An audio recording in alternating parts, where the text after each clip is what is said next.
Thanks for joining us once again for another edition of the Lakers Fast Break podcast. This is Gerald Glassford from Pop Culture Cosmos, Inside Fantasy Football, and the Lakers Fast Break, welcoming you to another edition of the Lakers Fast Break podcast.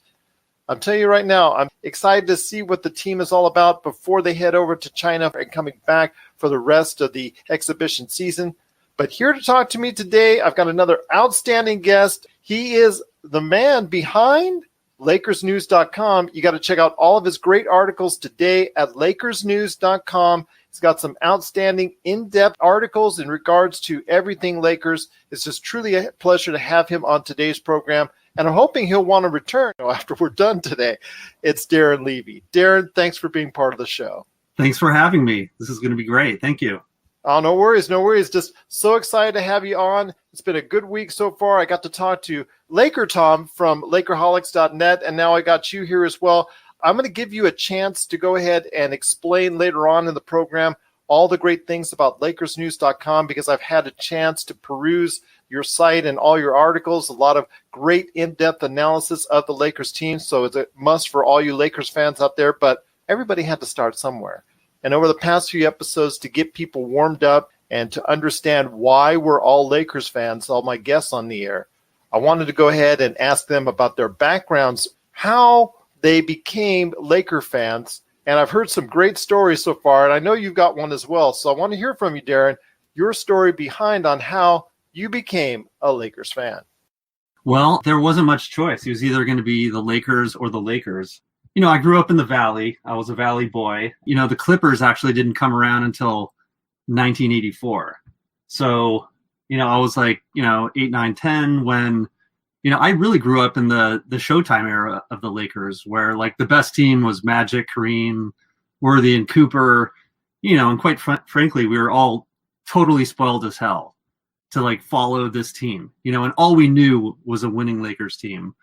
It felt like every year we were playing against the Celtics. There's Larry Bird and McCallum and Parrish, and sometimes we'd play against the Utah Jazz with Stockton and Malone, and it's just that all we knew were the Lakers winning. So eventually when things started to kind of crumble, that's when reality hit, and we knew that the Lakers weren't going to be on top forever.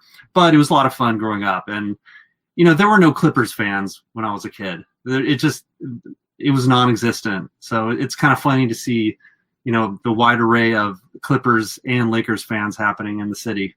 Well, one of the shows that I do every now and then is with a good friend of mine. He is a Clippers fan, a diehard Clippers fan, Anthony Barberin, who is a real NBA man in the know. He's really knowledgeable on his NBA, but he is an admitted Clipper fan. And I always tell him the story of when I went with a friend back in 1988 to one of their draft parties just for kicks to see what the other half was like at the LA Sports Arena. And to tell you, it was amusing, the story there, just seeing how they would try and go ahead and pump up. I think that was the Danny Manning #1 pick era. So it was kind of funny to see all their optimism that was there. But as a Lakers fan, you could say, hey, what, the Clippers are just not happening at that point in time. But they have turned it around as an organization. Things are looking up for them. But we're talking Lakers right now because we think still in many ways that the Lakers are going to outperform a lot of people's expectations. I know the Clippers are earmarked to be a major challenger towards that. I'm not dissuading them in any account, but the Lakers, I think, have looked good so far in training camp. I think there's a lot of promise, a lot of hope for them over the course of the season. But I want to hear your thoughts, Darren, on your analysis on how well the team was assembled over the summer.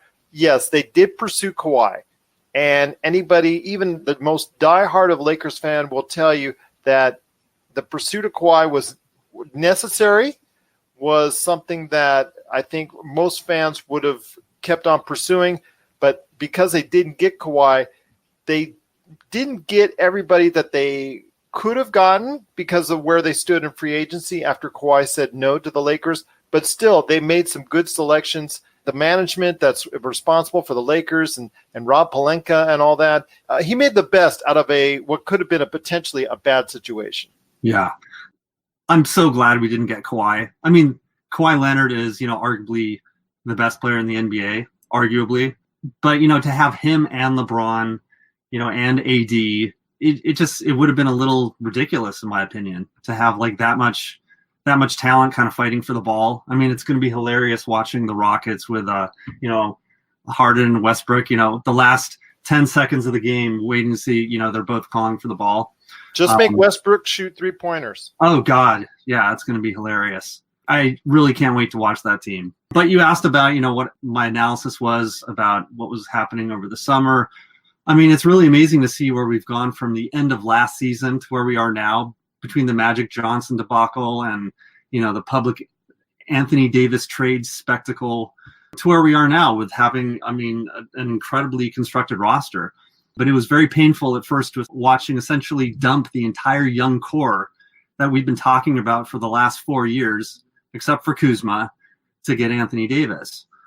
You mean Kuzma, Kuzma and Puma now combined. Yeah, exactly. I'd say after a few weeks going by after the trade happened and seeing the free agent strategy at work, which was, by design, having free agents attracting free agents after getting AD, really started to work. And also knowing that we had to trade Lonzo Ball, which I was so happy about because the entire city of LA has just had enough of LeVar Ball's BS. But a couple other things I'd point out.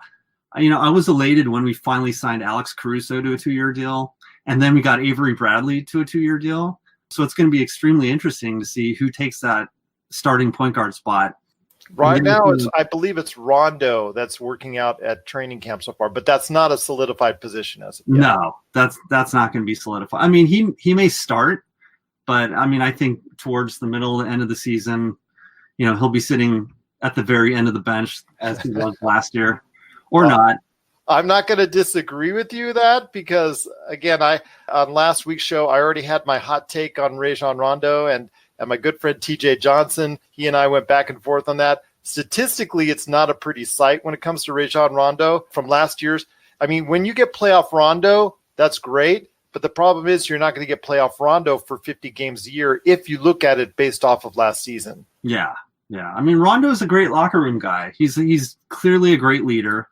But I think he'd be a good coach because of all the work and preparation in the videos he actually takes a look at in the film room. Yeah, for sure. But again, Alex Caruso is a huge pickup. We already had him on that 2-way contract, but to get him on a 2-year deal, I love what that guy brings to the table. He's going to be great. And Avery Bradley, and supposedly he's just really doing amazing things right now. The other point to your question is it was just really interesting to see, unfortunately when Cousins went down with his ACL injury and we picked up Dwight and everyone was just kind of chuckling about it. I was one of the guys laughing at Dwight, the way he kind of exited the team. It's going to be, it's going to be fun. And I'm rooting for the guy legitimately to see what's going to happen in that center spot. Absolutely. I am interested to see as well. I know he was on the second team in early practices already, but I have a feeling unless LeBron and AD really want it to be that way, if they're both playing equal, I think Dwight will actually end up in the starting lineup. But again, that's all based off eventually what LeBron and AD say, because they have right now a similar type of skill set between McGee and Howard. So it's really not going to be that much of a discernation between the both. The only thing is Howard is, I think, a better rebounder, which if you really truly want a better rebounding in the mix in the starting lineup, I could see that happening. But ultimately, both centers are not going to be there for the crunch time and whatnot, because you need, like I spoke with Laker Tom on a previous podcast, for a death lineup or a crunch lineup in the clutch, you need to go ahead and have Anthony Davis at the 5, LeBron playing the 4, even though I know he doesn't want to, and so on. But I'm sure you can agree on that as well. Yeah, absolutely. And, it's also going to come down to injury. One of these guys, there's going to be injuries throughout the season. So, I think Dwight Howard and McGee, they play the same position, but I think McGee shoots a little bit better. And as you were saying, Dwight Howard is probably going to be a better rebounder. So, they'll figure out those synergies. It's all funny because Dwight Howard statistically is one of the greatest pick and roll centers of all time, yet he never likes to pick and roll. So you figure that one out. Yeah. At least back in the day. So we'll see if his attitude has truly changed. He's truly remorseful and he truly wants to be a part of the Lakers team going forward, or else he's on that non-guaranteed contract, which they can cut him right away. So that's a good thing for the Lakers in case he gets a little bit ornery or what have you. So we'll keep an eye on Dwight Howard as the season goes on, I'm sure. We're signaling the ref for a quick timeout, but we'll be back with more of the Lakers Fast Break podcast. Check out what's been going on with the Pop Culture Cosmos Show and the PCC Multiverse. The better that these Marvel films do, the higher the standards are going to be for not just other films in general, but other Marvel films also. I think it's really hard to end a show with this many fans in a satisfying way. That's the Pop Culture Cosmos Show. And the PCC Multiverse. Playing worldwide on radio 7 days a week and wherever you get your podcasts. But I want to hear your thoughts because they are in training camp now and they're headed to China very soon. Your thoughts over the past week. I know you talked about Alex Caruso, who could be a really great help to the team. Are there any other things in training camp that are standing out to you at the present time? I think the big question for me is, what's the chemistry fit going to be like? Not just with all the players, but Coach Frank Vogel, having Jason Kidd there as an assistant head coach. He's obviously going to focus on defensive schemes, but obviously we're not going to know how that chemistry plays out until at least 10 games into the season. But the things I'm really looking out for in training camp is what's going on with Kuzma's foot and this stress reaction, because it's all trickling into the training camp. There's been a lot of talk about that the line, there's like this mercy rule going on right now with Avery Bradley, Dwight, KCP, LeBron, and AD, where nobody else could play against him. And part of that is because the team's kind of paper thin on the bench side, but a healthy Kuzma would be able to challenge those guys with his lineup. So it's what I'm hearing, it's a little lopsided at training camp. So we have to see how that's going to play out, once the starting five guys sit down and how they're going to work up those rotations. Absolutely. Very well said. Once again, I'm talking to Darren Levy. You got to check out all the work that he's doing today at LakersNews.com. It's a great site for news, information, and anything you want to listen and anything you want to read about when it comes to the Los Angeles Lakers. Speaking of your site, LakersNews.com, I want to hear your thoughts on I'm sure you have your ear to the ground when it comes to what your readers, what your followers are saying about what's going on with the Lakers right now. What is their general outlook on this upcoming season? Fans of the site and Laker fans in general they're very critical and fairly well-educated bunch in terms of basketball acumen. True story, I was at the Bagel Nosh in Santa Monica the other day having some delicious smoked salmon, and there was these kids next to me. I don't think they were older than 10, 11 years old, and they were talking about player efficiencies and over-under ratings, and it's just mind-blowing to see the range of Laker fans, young and old, talk about like really intense like statistics, player rosters, and everything. But when it comes to the readers on my site, I mean, they're just a general makeup of the city. You have people who are just extremely critical, saying we may not even make the playoffs, and then you have obviously the true diehard Laker fans who are saying that we're going to win a championship this year. Well, the outlook is good. If LeBron and AD stays healthy, I mean, their chance right now in a wide open NBA, because Golden State obviously has had major changes to their roster. And right now, Toronto has also had major changes to their roster as well. So with all that going on, there's now a chance for one team to go ahead and burst out of that pack from what we're talking about. With most experts, I'm sure you've also investigated thoroughly as well, with about 6, maybe even 7 teams in the West that can buy realistically for the top spot in the West, and another 2 in the East, because pretty much everybody in the East has said or indicated, and from what I'm seeing as well and what I'm gauging, that it's just down to Milwaukee and Philadelphia. So I ask you, my friend, thinking of all that in the context of what it is, I want to hear your thoughts on what 2019-2020 should look like for the Los Angeles Lakers, even with a very competitive Western Conference, even with what we see going on in the Eastern Conference. At least your thoughts on where things stand with the Lakers and where they will go from here. Yeah. Well, barring injuries, and of course that's always the major asterisk. Barring injuries, the Lakers should be in the top 3 in the West, along with Denver, Clippers. I mean, even Portland, they're going to be legitimate, Utah Jazz. But I think the Lakers are going to be at least in the top 3. And that's really all they just need to get into the playoffs, because once they're in the playoffs, LeBron's going to work his magic, and he is so hungry to get back and to make a statement after missing the first year after 8 straight years in the playoffs. And there's no other duo in the NBA right now that's going to be as strong as AD and LeBron, not even close when it comes to their size, strength, and their abilities, and, obviously their experience. Again, the Clippers, even though we're all Laker fans, the Clippers, they're just immensely strong. They have Patrick Beverley, Lou Williams, Montrezl Harrell, and they have chemistry. So it's going to be, I think those two teams are really going to be duking it out in the West. Oh, absolutely. That's some great insight.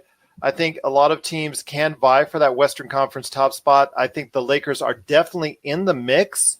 And you're right, it is based off of health with LeBron and AD. But when it comes to playoffs time, you and I both know it's all about matchups, and who matches up better against who. And with AD and LeBron in a 7-game series, they're very hard to match up against. I mean, LeBron and AD are very smart on the ball out there on the court, and they can go ahead and exploit weaknesses of other teams once they get used to seeing what they're seeing out of their opponents. So I hear you on that, definitely. And there are a lot of great teams in the West.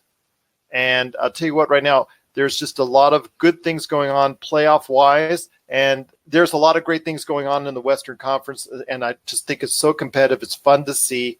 But I want to hear your thoughts finally on this. LakersNews.com does provide the fans out there a great source of information on the Lakers. But you tell me in your own words why people need to check out your awesome site, LakersNews.com. Well, LakersNews.com it's going to be just a great blog. We've been working on it for a few years. And really what we want to do is just have it a little bit more edgy, a little bit more fun, and more opinion than just kind of straight news. Right now, there's a lot of straight news that we're getting in there, just a lot of statistics, but we're getting some new and interesting writers that are writing some kind of more fun insights into what's going on with the Lakers. That is, once again, LakersNews.com. You got to check out everything that's going on today at LakersNews.com. As you expand your site and get a new base of writers in there for you, that sounds really intriguing.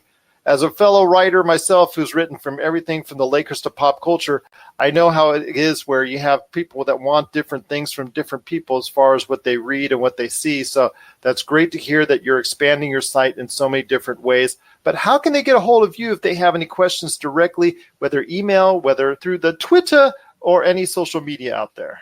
They could just reach me at Darren, Darren, at LakersNews.com. It's all right there, and they can just ask you any questions on the show. You know what, Darren? It's just been awesome. Again, we could always have a conversation about anything, breaking down Western, Eastern Conference, and all that, because we could talk for hours if we wanted to. But right now, I just wanted to go ahead and bring you in, and hopefully you will want to become a regular guest on the show. I would love to have you on because your insight is extremely valuable, and I look forward to hearing more from you this Lakers season. Thank you so much, Gerald. It was an absolute pleasure, and I'd love to come on anytime. Absolutely. Thank you so much again for being part of the show, part of the program, right here on the Lakers Fast Break Podcast.